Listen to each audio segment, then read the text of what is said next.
election officials are here, a big team. I will not introduce them. Some of them have been introduced. I want to congratulate my brother and my friend, the Honorable Justin Muturi, for his election this afternoon as the party leader of DP and the presidential candidate for the Democratic Party. I'll make 2 points because we are all under pressure of time. Number one, my brothers and sisters, democracy is in danger, not just here but in the region.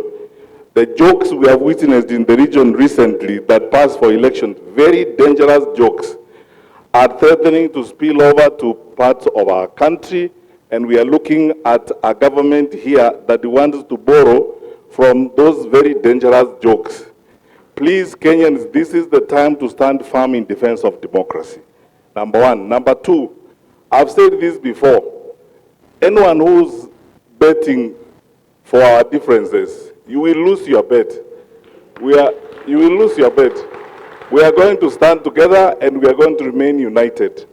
Our ambitions and our challenges, our individual interests, pale completely and are nothing compared to the unthinkable and unimaginable possibility of the continuation of this administration. Finally, because this is an opportunity I have in public to say this, tafadhali serikali, instead of bribing people around, use that money for capitation.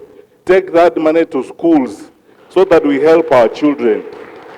The government has turned this season to a bribery season, going all over the country bribing people. Why do you bribe people if you are doing the right thing?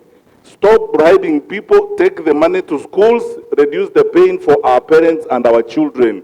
That is the future of our country. That's what reasonable people do. That is how Singapore became Singapore. God bless you.